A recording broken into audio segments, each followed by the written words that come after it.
My mom didn't raise her voice when she said it. She didn't even sound cruel. She just looked at me like the decision was already settled and said, "We can't afford to take both of you, Ella.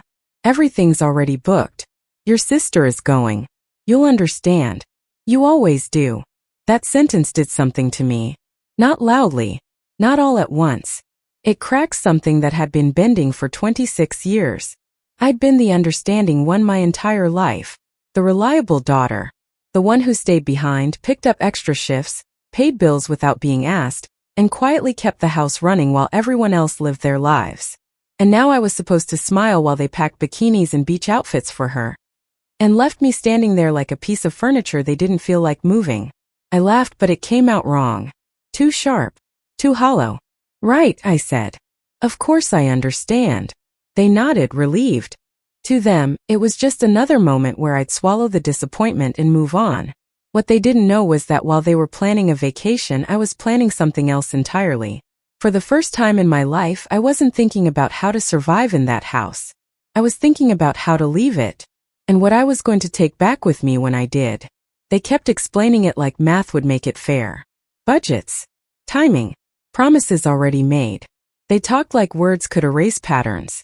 They didn't notice the way my eyes drifted around the room. The couch I paid for. The TV I bought on a payment plan. The kitchen appliances I'd covered because, "We'll pay you back later." I started counting without meaning to. One item at a time. Like a checklist of things that were already mine. They thought they were leaving me behind. They had no idea that by the time they came back from that trip, the daughter they treated like background noise would be gone for good, and the house would feel emptier than they ever expected. You don't reach a breaking point like that in one moment. It builds quietly. A week before the trip, I stood in the kitchen scrolling through work emails. Rent reminder. Utility notice. A polite thank you from my boss for staying late. Responsibility stacked neatly in my inbox like it always was. From the living room, I heard my mom's voice light up with excitement. The resort sent the confirmation. Ocean view. Breakfast buffet. Spa credit. She's going to love it. I stepped into the doorway and watched them. My mom waved printed papers like tickets to happiness. My dad nodded, half listening. My sister scrolled through her phone, smiling at swimsuit ads. I hadn't even heard the final decision yet, but my stomach already knew. "Hey," I said carefully. "What's going on?" My mom turned, almost surprised to see me. "Oh, Ella, we're finalizing the trip. Your sister really needs this break." A break from what? I wondered, but I didn't say it. My dad shot me a look. Just one word. "Ella." The warning tone I'd known my whole life. "Don't make this about you." A few days later, they finally said it out loud. We were eating dinner off plates I'd bought with my first real paycheck. My mom sighed and said, "So, about the trip. We wanted to take you both, but we just can't afford 2 tickets." I didn't interrupt. I already knew where this was going. Prices went up. Fees were crazy. Dad's hours were cut. A choice had to be made. "And you chose her," I said. My mom didn't deny it. "We promised your sister months ago. And honestly, you've been so busy. You hate crowds. You wouldn't enjoy it the same way." My dad added, irritated, "Don't turn this into drama. It's just a vacation." That's when I realized it was never about the vacation. It was about every birthday where hers mattered more. Every bill I covered while she went out. Every time I was told I was strong, so no one had to show up for me. "I live here too," I said quietly. "I help pay for this house. But when it's time for something fun, I suddenly don't exist." My mom's face hardened. "That's not fair. We appreciate you. Do you?" I asked. Silence answered me. That night, I lay awake staring at the ceiling, replaying moments I'd always brushed off. The scholarship ceremony they forgot. The Christmas where my gift felt like an afterthought. The power bill I paid so no one else had to worry.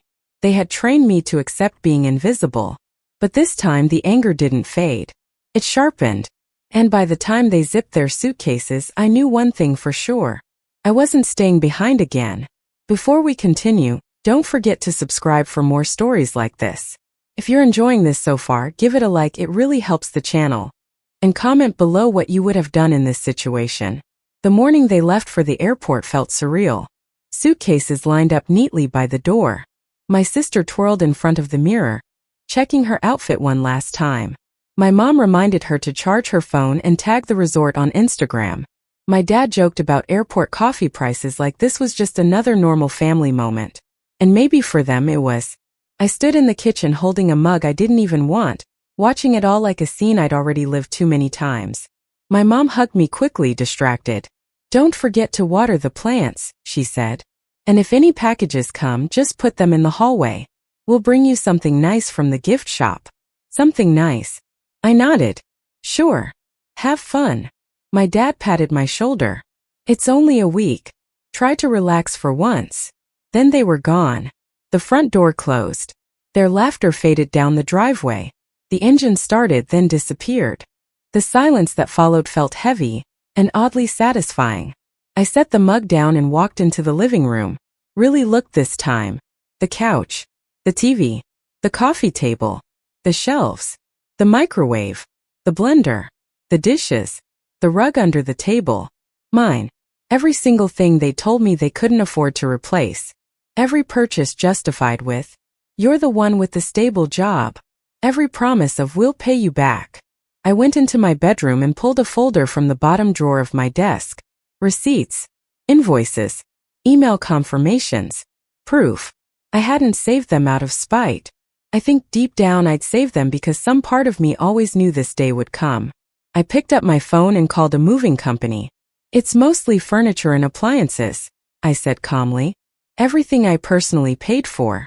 I'm moving into a new place." The guy on the phone didn't care about the backstory. When he asked if anyone else would be home, I felt a strange calm settle in. "No," I said. "They're away." The next day I went apartment hunting. I found a small one-bedroom near the beach. Close enough to smell the salt in the air. Far enough that I wouldn't accidentally drive past my parents' house. The rent wasn't cheap, but I'd been budgeting my whole life. My bank account could handle it. The landlord glanced at my pay stubs and raised an eyebrow. "You sure about this?" she asked. "Moving out on your own is a big step." I smiled. "I've been on my own for years. This just makes it official." 2 days later, the moving truck pulled up in front of my parents' house. For a moment, panic flickered through me. What if a neighbor called them? What if someone tried to stop us? Then I remembered where they were. Airport selfies. Beach drinks. Smiling like nothing in the world was wrong. I let the movers in and started pointing. That couch. The TV. The bookshelf. The bar stools. The microwave. The coffee maker. The dishes in that cabinet. The silverware. The rug. One of the movers paused. "You sure about all this?" I held up the folder. "Positive." Room by room the house emptied. The living room went first, stripped down to an old recliner my dad had refused to throw away. The kitchen followed, losing its shine piece by piece until only mismatched leftovers remained. I left some things on purpose. The ugly lamp my mom loved. The chip side table my sister insisted on keeping. The cheap mirror they bought years ago. I wanted contrast. I wanted them to see exactly what had been mine. When the last box was loaded, I walked through the house one final time. It didn't feel sad. It felt honest. For the first time, the house looked the way I'd always felt inside it. Empty once I stopped filling the gaps. At my new apartment, I watched as my things transformed a blank space into something warm and unmistakably mine. My couch. My dishes. My TV mounted on a wall no one else could claim. I locked the door behind me. I didn't leave a note. They'd never cared enough to read one anyway. That night, I sat on my reclaimed couch and imagined them coming home to a house that finally reflected the way they treated me. And for the first time in my life, I didn't feel guilty about choosing myself. Before we go further, don't forget to subscribe for more stories like this. If this story is hitting close to home, give it a like, it really helps. And comment below what you would have done in my position. They came back on a Sunday evening. I wasn't there obviously, but I might as well have been because my phone started vibrating like it was possessed. The first message came from Rachel, my best friend who lived 2 houses down from my parents. No words at first. Just a photo. My mom stood frozen on the porch, keys dangling from her hand. My dad was right behind her, jaw tight. My sister hovered on the steps mid-motion like she'd walked into a crime scene. Through the open door I could see it. Nothing. No couch. No TV. No rug. Just bare floors and pale outlines where furniture used to be. Rachel followed up with a text. They're losing it. I heard your mom screaming from my kitchen. My heart pounded, but not with fear. With relief. The call started minutes later. My mom. My dad. Then a flood of messages from my sister. I didn't answer. I cooked dinner in my new apartment, sat on my couch and turned on my TV. The same one they were probably accusing me of stealing. Voicemails piled up. My mom crying. My dad shouting. My sister sending photos of empty rooms with, "What did you do?" I let them sit. The next afternoon there was a knock at my door. 3 hard bangs. Angry. Familiar. I opened it. They didn't wait for permission.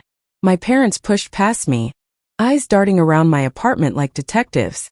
"There it is," my mom shouted, pointing at the TV. "I knew it. You took everything." My dad's face was red. "This is insane. We leave for 1 week and come back to a stripped house. What is wrong with you?" I shut the door calmly. "What's wrong with me?" I repeated. "You mean me taking my own things?" My mom spun around. "Those things were for the family. You can't just empty the house because you're jealous of a vacation." I walked to the table, pulled out my folder, and dropped it down hard enough to make them flinch. "Sit," I said. "If you want to talk about what's for the family, let's talk about who paid for it." They didn't sit, but they didn't leave either. That was enough. I opened the folder. The couch. Bought with my bonus. The TV. My tax refund. The microwave. My card. The dishes. First paycheck. I looked up. "Do you remember any of this? Or did you just assume it appeared because the house needed it?" My mom's mouth opened then closed. "We were going to pay you back," she said weakly. I laughed. "You've been saying that for 5 years." My dad slammed his hand on the table. "This is childish. You want to move out, fine. But taking everything? That's theft." I lifted the receipts. "Call the police." "I'll wait." He didn't move. We all knew why.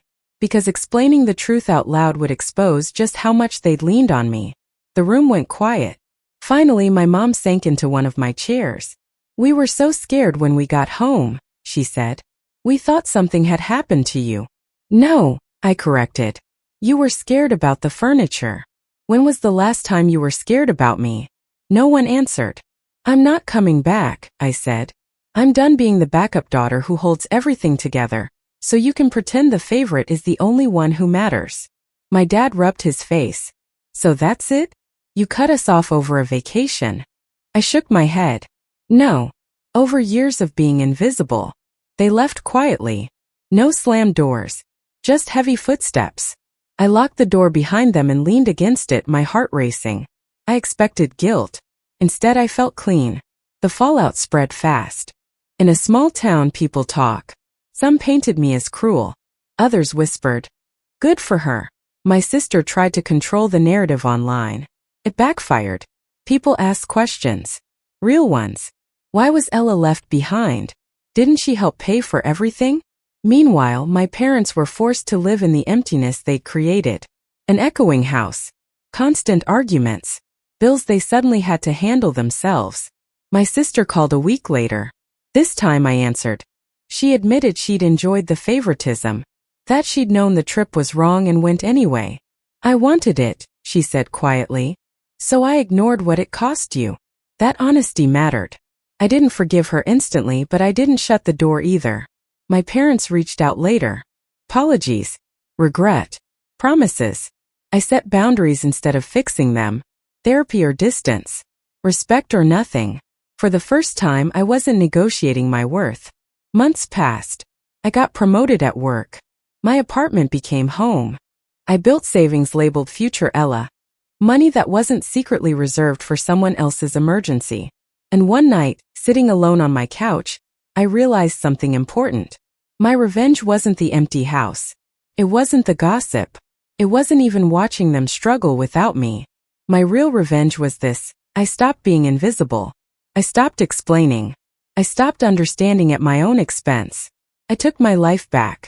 And I will never again let anyone treat me like the extra in my own story. Before we end, don't forget to subscribe for more stories like this.